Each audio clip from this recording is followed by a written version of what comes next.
Bonjour, cette vidéo, je vais essayer de la faire un petit peu différente de d'habitude.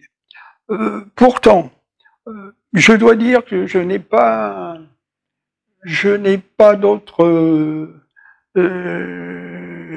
sources d'intérêt que penser à ma femme. Et si vous trouvez que ce n'est pas un bon sujet de remémorer sans cesse l'épouse qui vous a quitté, eh bien, ne regardez pas ces vidéos ou cette vidéo. Pourtant, je dois dire qu'il y a quand même un certain mystère dans la mort. Il y a quand même un certain mystère.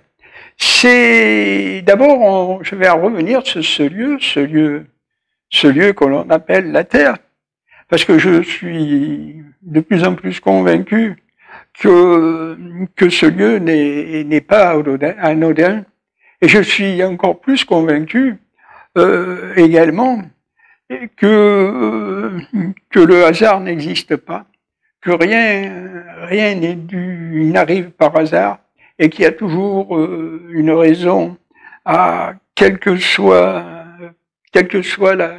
la situation. Alors là, ça fait maintenant un peu plus de 3 mois que j'ai quitté, que celle que j'aimais m'a quitté. Ça faisait bien un peu plus d'1 an qu'elle était, même 2, mais surtout qu'elle était très atteinte par la maladie d'Alzheimer. Et cette maladie l'avait fait rentrer dans une sorte de situation particulière, vraiment particulière. Alors si j'insiste autant pour faire des vidéos, pour parler de son départ, eh bien c'est tout simplement parce que vous l'avez compris, ceux qui me connaissent l'ont parfaitement compris. Je n'ai pas cessé de l'aimer et je n'arrête pas de l'aimer. Alors plus ça va et plus le temps passe et plus je n'entends plus les messages de ceux qui me disent qu'il faut tourner la page et qu'il faut maintenant penser à autre chose. Non. Vous avez très bien compris, ceux qui me connaissent l'ont très bien compris. À part que je perde la vie ou à part que je perde que ma santé psychique soit encore plus soit atteint, par que vraiment je ne puisse plus rien faire du tout, que j'arrête, ça peut arriver à tout le monde, ça peut arriver à tout le monde. Alors il y avait une très belle chanson, vous savez que j'aime faire référence au cinéma et aux chansons. Là, je vais essayer de faire référence à une très belle chanson de Serge Reggiani, le temps qui reste, ou le temps qui me reste, je ne me souviens plus exactement le titre, mais c'est vraiment une très belle chanson. En ce qui me concerne, le temps qu'il me reste, j'espère qu'il y en ait le moins possible. Alors j'ai reçu ce matin un message, c'est-à-dire plutôt un mail, cet affreux mot anglophone qui est vraiment très laid.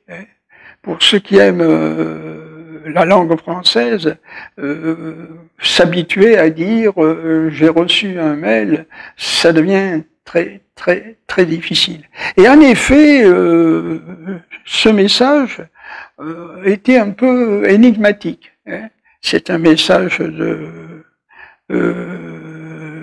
CJ, hein, qui était assez énigmatique. Il n'était pas comme d'habitude, ce message. En gros, il finissait par... et c'est pas la fin qui m'a préoccupé, hein, pas du tout, au contraire.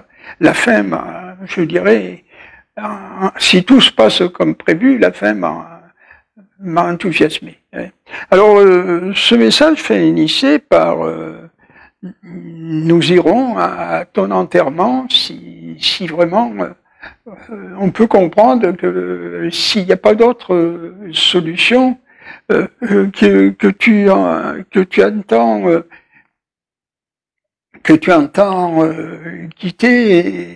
quitter ce monde, eh ben, quitte-le. Je ne sais pas qu'est-ce que c'est que ce monde. Hein. J'ai fait plusieurs vidéos sur ce lieu que l'on appelle la Terre, hein, parce que j'aime l'appeler ce lieu que l'on appelle la Terre, parce que nous ne savons pas où nous sommes. Hein, nous ne savons pas où nous sommes. Quand je dis nous ne savons pas où nous sommes, hein, quand je dis ça, je ne veux pas dire que certains hein, ne savent pas où nous sommes. Hein, certainement que les tenants de ce décor que l'on appelle la Terre, eh bien, savent parfaitement où nous sommes. Hein, savent parfaitement où nous sommes. Mais on ne veut pas que le commun des mortels s'émancipe. On ne veut pas que le commun des mortels s'émancipe. Ça convient parfaitement qu'il soit non émancipé, hein, et qu'il ait une vie qui lui permette surtout pas plutôt de découvrir qu'est-ce qu'il y a derrière le décor. Hein, qu'est-ce qu'il y a derrière le décor. Alors cette vie sur ce lieu que l'on appelle la Terre, tout est fait pour que ça soit obscur. Hein. Tout n'est pas fait pour faciliter l'éveil, hein. Pas du tout, mais alors pas du tout. C'est un peu comme si on attend de l'État, je ne sais pas si ça a toujours été comme ça je n'en sais rien. Mais actuellement, de l'État, il n'y a rien à attendre. Hein. Rien à attendre. Nous sommes... alors ça ne veut pas dire que c'est tout le monde qui n'a rien à attendre de l'État. Ça ne veut pas dire ça. Ça veut tout simplement dire que pour beaucoup d'entre nous, pour une majorité d'entre nous, pour ceux qui vivent leur vie sans autre idée qu'accomplir une activité, hein, qu'accomplir un travail, eh bien, il n'y a pas grande chance qu'il y ait quelque chose à comprendre. Hein, quelque chose à comprendre. Ça ne veut pas dire non plus qu'il n'y a rien à comprendre. Hein, ça ne veut pas dire ça du tout. Simplement, le commun des mortels ou les communs des mortels, eh bien, ils vont vaquer à leurs occupations, à leur travail, hein, et leur activité, et rien d'autre. Hein, et rien d'autre que leur activité. Hein, absolument rien d'autre.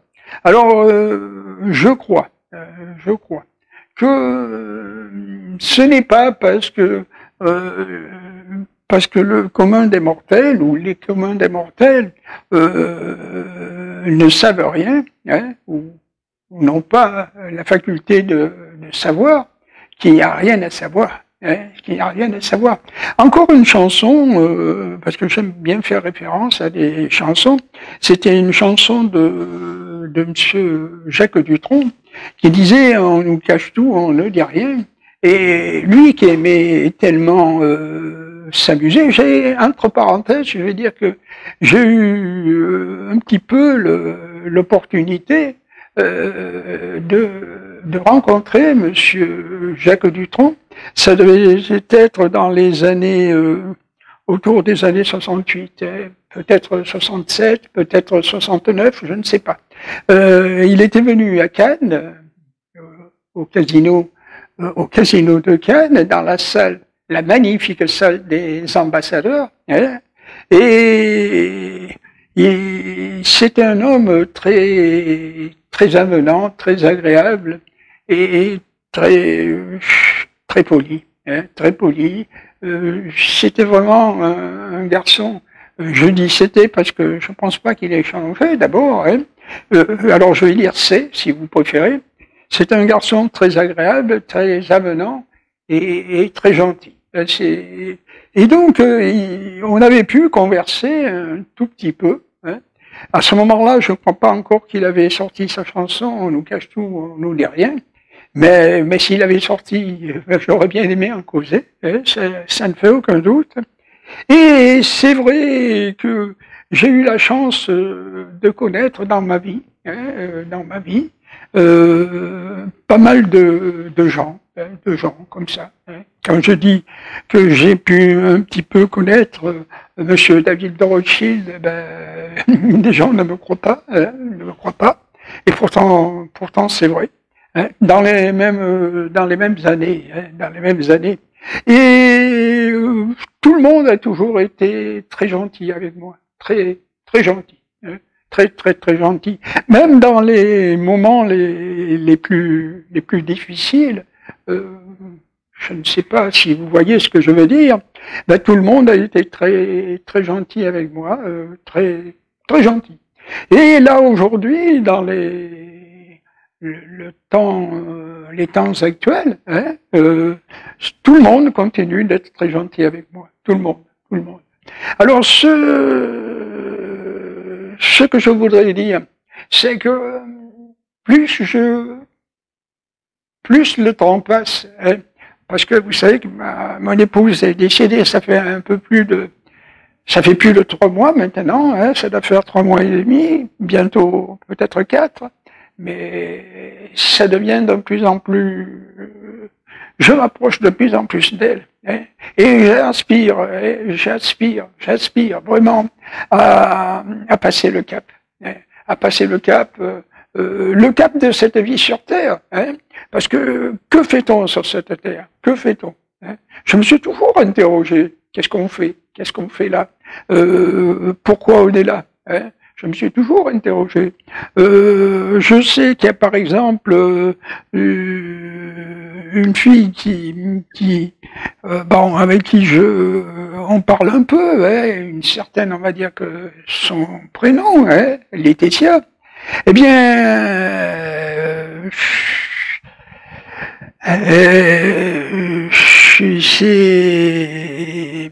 elle me dit souvent que je me tortille trop le cerveau, que c'est un peu trop difficile et que je devrais plus me laisser aller, pas me tourmenter et que ça ne sert à rien. Chacun vit comme il vit, hein, chacun vit sa vie. Hein, si pour elle ça ne sert à rien, eh bien, ça ne sert à rien. Hein, mais Laetitia, eh bien, ça ne sert à rien. Pour moi, oui, ça a absolument une grande importance de torturer le cerveau.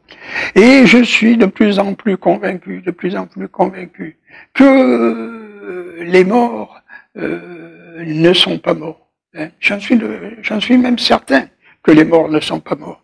Et que je ne sais pas. Hein. J'ai écouté un message il n'y a pas très longtemps. Je me souviens plus quel était cet admirable chanteur, hein, qui chantait Napoléon, hein, si je me trompe pas. Il avait fait un programme, enfin une sorte de tour de chant sur Bonaparte ou Napoléon, hein, mais son nom ne me revient plus, qui disait qu'en tant que catholique ou en tant que chrétien, je ne sais plus ce qu'il disait, on n'avait pas le droit de mettre fin à sa vie et qu'il fallait absolument continuer continuer la vie jusqu'au dernier souffle, jusqu'au dernier moment. Mais en ce qui me concerne, j'ai fait plusieurs vidéos, je vais réitérer ce que j'ai déjà dit plusieurs fois. Je ne crois pas que l'Éternel que ça embête vraiment l'Éternel si nous sommes persuadés, décidés à quitter ce monde d'avant. Hein. Je ne crois pas. Si je le croyais, peut-être que j'agirais différemment. Hein. D'ailleurs, je ne sais pas si je quitterai ce monde avant, parce que je n'ai pas de moyens de quitter ce monde avant. Les moyens que j'ai à ma disposition sont difficiles. Hein. Ils sont très difficiles, c'est-à-dire il n'y en a pas de moyens. Hein, il n'y en a pas. Mais bien sûr, il existe, je sais pas, se pendre ou se jeter d'un pont et se jeter dans le vide. Des moyens aussi abominables que ça. Je ne dis pas que peut-être un jour j'y viendrai pas. Hein, je ne dis pas ça. Mais j'aimerais mieux qu'il y ait un moyen plus humain. Hein, et pour pouvoir y mettre un terme. Hein.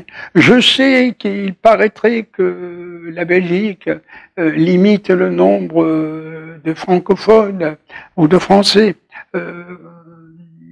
parce que ça devient trop difficile pour les Français, hein, voulant immigrer en Belgique pour pouvoir mettre un terme à leur vie. D'ailleurs, je me demande, à mon âme et conscience, pourquoi on empêche les gens de mettre un terme à leur vie. Pourquoi?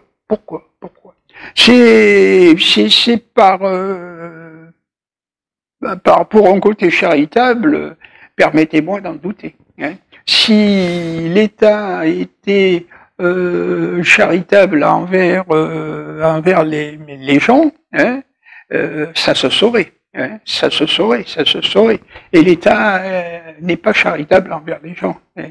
L'État est... D'ailleurs, souvenez-vous de ce que disait le philosophe Nietzsche, et plus exactement Zarathustra, lorsqu'il parlait de l'État, et ça, on n'en fait pas souvent état, et pourtant, c'est vrai. Le philosophe Nietzsche, par l'intermédiaire de Zarathustra, apostrophait l'État. Hein. Il disait que l'État était menteur, que l'État... Enfin, il accablait l'État. Hein. Il accablait l'État de tous les noms possibles, et je ne pense pas qu'il avait tort. Hein. On peut accabler l'État de tous les noms possibles. Hein. Et l'État mérite d'être accablé. Hein. Alors, pourquoi l'État se préoccupe-t-il, en apparence, de la fin de vie des gens? Hein. Pourquoi? Et il aurait besoin de résoudre le problème des retraites. Hein. L'État, vous voyez, qu'il s'attelle à faire en sorte que les retraites, on puisse les prendre le plus tard possible et que vous puissiez en profiter le moins possible. Et ça, c'est ce que fait l'État. Hein. L'État se dit, ben, il y en a marre, les gens vivent trop longtemps, donc il faut qu'ils partent le plus tard possible à la retraite. Ça peut se comprendre, hein, si on regarde ça d'un point de vue économique. Ouais, parce que l'État n'a pas envie de dépenser pour les gens, hein, pas du tout, il n'a pas du tout envie. Hein, eh bien, pourquoi les force-t-il soit rester dans leur domicile? C'est affreux de laisser les gens dans leur domicile tout seuls. C'est affreux, il ne peut pas y avoir plus affreux. Soit en les mettant dans des établissements de retraite très pauvres, hein, et on appelle ça des mouroirs, hein, Les établissements de retraite sont des mouroirs. Enfin, pas tous, mais il y en a une bonne partie. Ce sont des mouroirs. Alors, pourquoi les laissent-ils là-dedans plutôt que les obliger à vivre indécemment? Pourquoi n'abrogent-ils pas la vie de ces pauvres gens? Enfin, quand je dis n'abrogent-ils pas, je veux dire ceux qui le souhaitent, hein, que ça soit clair, ceux qui le souhaitent, pas tout le monde, bien entendu. Hein. Mais pourquoi on peut se poser la question, hein. Si c'est pas gentillesse vis-à-vis des humains, vis-à-vis des gens, notez que j'ai dit des humains, eh bien, ça m'étonnerait beaucoup. Ça m'étonnerait vraiment beaucoup. Alors, si c'est pas par gentillesse, on peut se demander pourquoi. Y a-t-il pas, on sait qu'il y a les religions, qu'il y a les religieux et les religions, qui semblent dire, le chanteur qui chantait la chanson sur Napoléon, Serge Lama. Voilà, j'ai mis longtemps avant de le trouver, son nom, Serge Lama. Serge Lama, en tant que chrétien ou en tant que catholique, je ne sais plus, il disait que c'était pas bien d'abréger sa vie. Il disait ça. Ça le regarde, hein, ça le regarde. Mais ça le regarde. C'est parfait. Si Monsieur Serge Lama trouve que c'est pas bien d'abréger son existence, ben, il a parfaitement le droit de penser que c'est pas bien d'abréger son existence. Si le monde religieux le dit, ça prend une autre connotation, parce que est-ce l'Éternel qui le dit? Est-ce Dieu, hein, le Dieu auquel s'adresse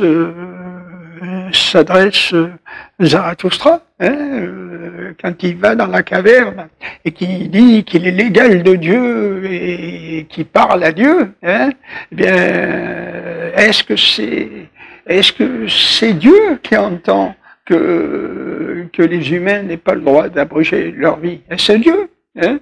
Je ne sais pas. Je sais qu'il y a Moïse qui est monté au haut du Sinaï et qui s'est adressé à Dieu. Il s'est adressé à Dieu, et Dieu lui a transmis les commandements. Hein. Tu ne tueras point, tu feras ceci, tu feras... C'est ça c'est ce que dit le message. Hein. Mais ce message, on ne sait pas si c'est Dieu qui l'a transmis. Le langage humain nous dit c'est Dieu. Je ne dirais pas que non. Je dis tout simplement on ne sait pas. On ne sait pas. On ne sait pas. On peut vous dire ce qu'on veut, mais on ne sait pas. Parallèlement à ça, je vais réitérer ce que je dis souvent parce que ça me tient vraiment à cœur.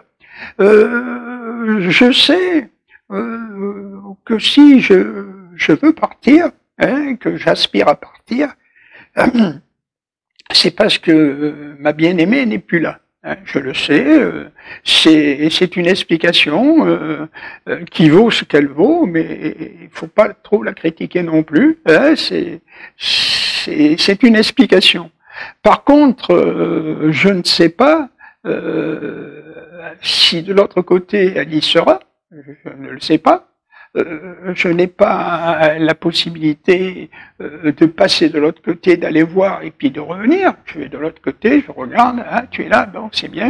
Mais ça, on ne peut pas le faire. Peut-être que ceux qui font une expérience de mort, qui n'est pas une mort, en gardent certains souvenirs. Bon. Je ne sais pas non plus. Je ne sais pas. Mais ce que je sais avec certitude, ou qui me chagrine davantage, c'est qu'ici, elle y est plus. Hein. Je peux avoir des photos d'elle, je peux avoir des souvenirs que tant que je serai vivant, tant que j'aurai un souffle de vie conscient, ben, je pourrais avoir ce souffle de vie, peut-être, mais elle n'y est plus ici, elle n'y est plus, elle n'y est plus.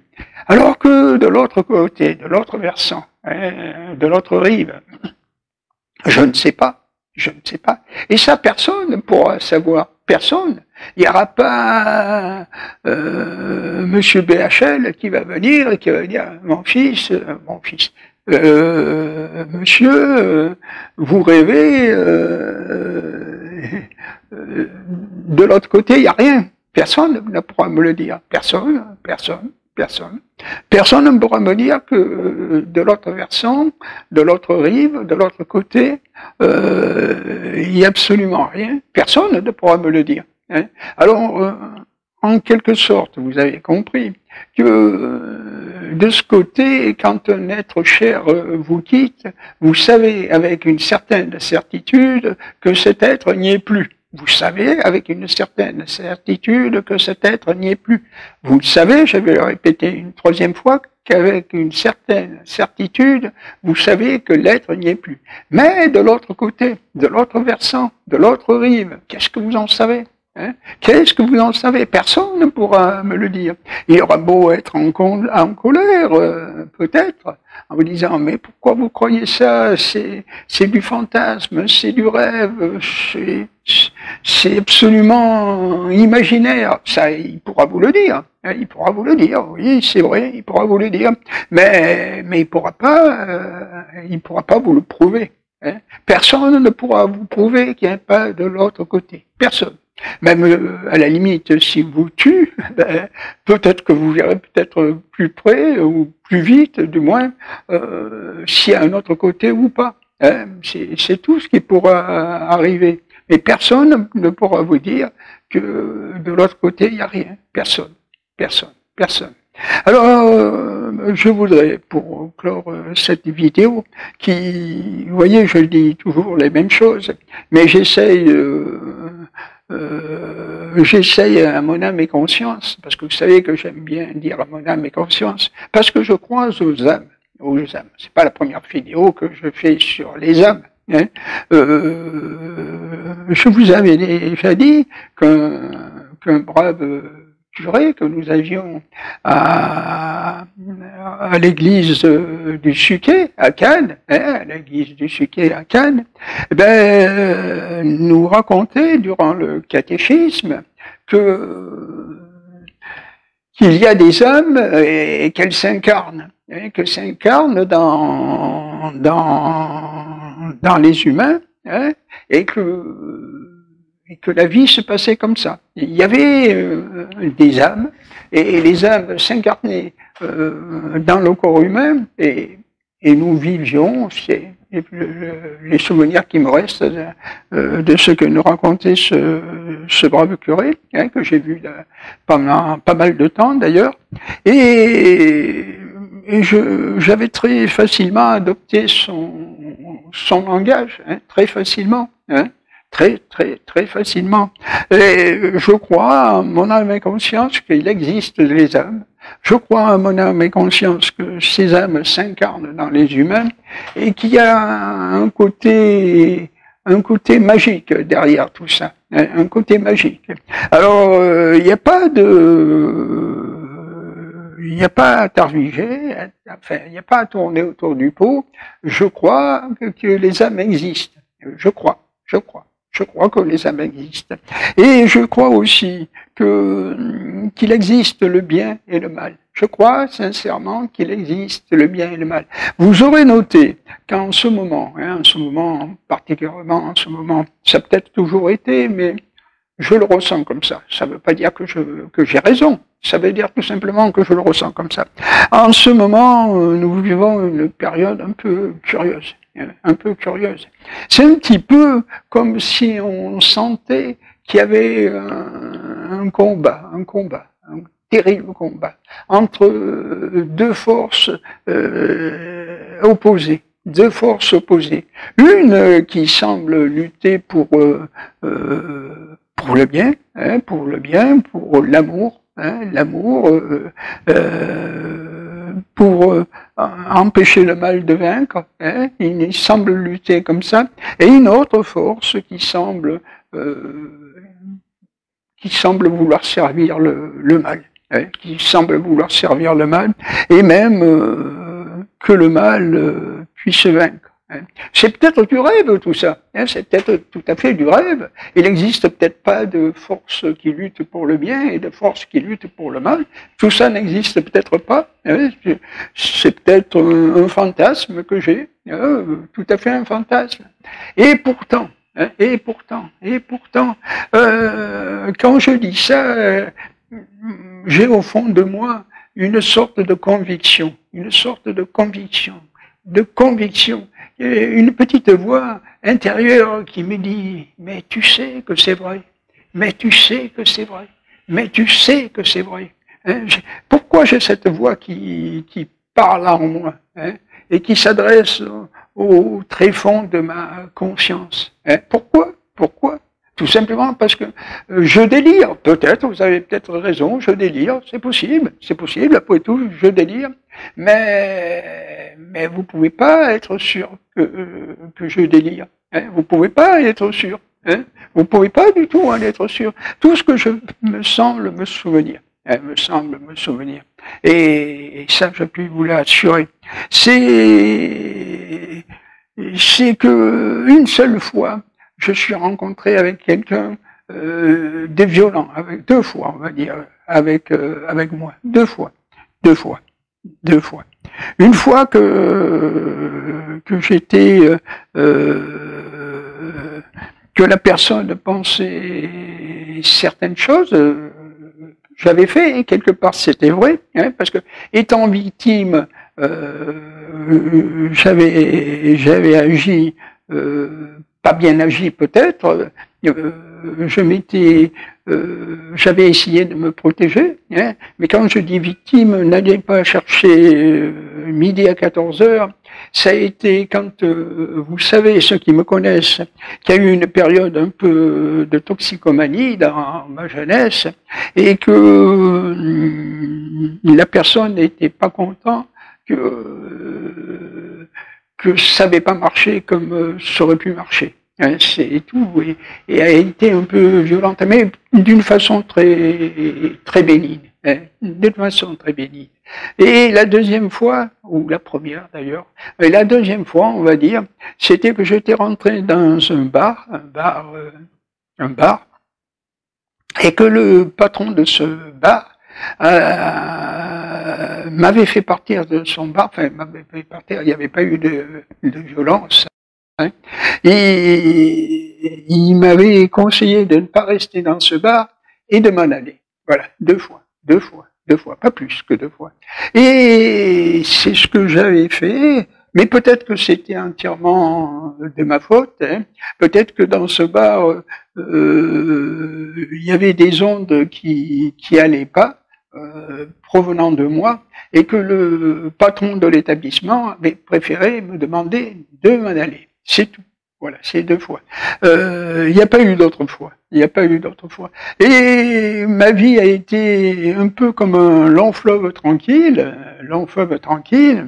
jusqu'à ce que je connaisse celle qui allait devenir ma femme. Hein, Alors, s'il y a un mystère entre quand j'ai connu ma femme, bien, je peux dire que pour moi, ça a été fantastique. Hein, ça a été une illumination. Nous étions au mois l'été, je sais plus s'il était en juin, en juillet. Nous étions en cette période de l'été. Hein. Nous étions en 1981. Monsieur François Mitterrand venait de passer président à cause d'une trahison, de monsieur je me souviens plus son nom, Jacques Chirac, hein, qui avait empêché M. Valéry Giscard d'Estaing de gagner. Hein, il avait empêché, ce n'est pas un secret. Et il avait préféré faire gagner François Mitterrand. Hein. Et c'était à cet été-là que j'avais rencontré celle qui allait devenir ma femme à la fin de l'année. Nous étions au début de l'été et à la fin de l'année, nous nous marions. Et ça a été vraiment, vraiment une illumination. Et je n'ai pas cessé de l'aimer de ce premier été jusqu'à la fin de sa vie, jusqu'à son dernier souffle de vie. Je n'ai pas cessé de l'aimer. Et vous comprendrez que là, dans une telle situation, on ne puisse pas aspirer à autre chose que partir la rejoindre. Je ne sais pas si, au point de vue religieux, c'est bien de faire ça. Je ne sais pas. Enfin, quand je dis faire ça, si on peut avoir le courage d'abréger son existence. Je n'en sais rien. Je sais que les Écritures, il semblerait que les Écritures nous l'interdisent, mais les Écritures sont écrites par qui? Il n'y a pas l'Éternel qui grave ça sur une pierre.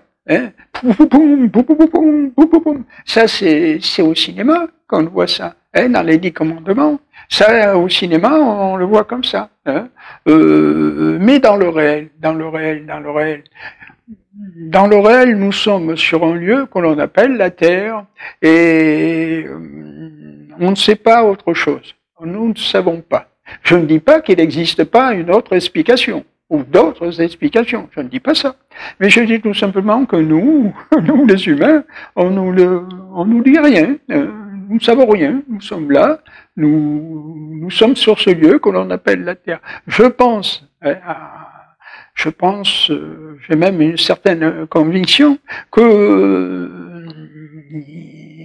y a plusieurs réalités, et que il ne faut pas qu'on connaisse autre chose. Il ne faut absolument pas qu'on connaisse autre chose, rien d'autre. Je pense que ces réalités sont de plusieurs ordres. Je pense même qu'il y a des combats qui se passent au niveau de forces, qu'il y a des forces en opposition qui sont là, qui sont en opposition parfois. Mais ça ne m'empêche pas, je vais presque clore là-dessus, ça ne m'empêche pas de penser que quand un être qui vous a aimé s'en va, cet être peut vous attendre de l'autre rive, de l'autre versant, de l'autre côté du miroir. Il peut vous attendre, cet être. Ça peut être un être aimant, une femme, un homme qui vous a aimé et que vous aspirez qu'à une chose, là où le rejoindre. Vous aspirez qu'à ça. Vous aspirez qu'à ça. Alors, qui va vous dire vraiment qu'il n'existe pas un de l'autre côté? Qui peut vous le dire? Qui peut vous dire qu'il n'existe pas un autre versant? Qui peut vous le dire? Une autre rive? Qui peut vous dire ça? Personne ne pourra vous. On pourra vous le dire, mais ce qu'on vous dira, c'est tout juste gratuit, tout juste gratuit. Vous savez pas, et personne ne peut savoir. Alors si vous aimez, je vais terminer là, si vous aimez vraiment une personne qui vous a quitté, employez-vous de tous les moyens possibles à rejoindre cette personne. Employez-vous de tous les moyens possibles pour rejoindre cette personne. Employez-vous de tous les moyens possibles pour rejoindre cette personne. Je ne peux pas vous dire comment faire, je ne le sais pas. Je ne sais pas. Je sais que c'est difficile. Se pendre d'autres moyens analogues, ce n'est pas facile. Ce n'est pas facile. Mais voyez-vous, croyez-vous du moins que ce soit facile de continuer à vivre? Croyez-vous que ce soit facile? Qu'est-ce que vous allez avoir? une maladie qui un jour va vous atteindre, être mis dans un établissement de retraite, hein, et que vous allez avoir de plus en plus de difficultés à vivre, vous allez devenir de plus en plus vieux, de plus en plus amoindri. Hein, c'est ça qui vous attend. Hein. C'est ça qui vous attend. Alors si l'Éternel vous permet d'aspirer à ça, il est peut-être pas très gentil. Hein. S'il n'y a pas autre chose que ça, allez donc voir dans les mouroirs de retraite, pas tous, mais il y en a beaucoup. Allez voir ce qui vous attend. Hein. Allez voir. C'est presque une condamnation à mort. Hein. C'est ça les établissements. Hein. C'est comme ça. Et si vous êtes tout seul dans votre logement, ça risque d'être encore pire. Hein, parce que vous risquez de vous retrouver dans un fauteuil comme celui-ci ou dans un lit médicalisé et vous aspirerez quoi? À mourir chaque jour un peu. Alors ayez un peu conscience que peut-être mieux partir avant. Hein, n'ayez conscience. Hein. Alors voilà. Ça a été un peu long, je sais. Ça a été un peu ardu, je sais. Mais je ne peux que réitérer. Si celle qui vous a quitté, hein, vous avez l'impression qu'elle vous attend, allez vite la rejoindre. Merci.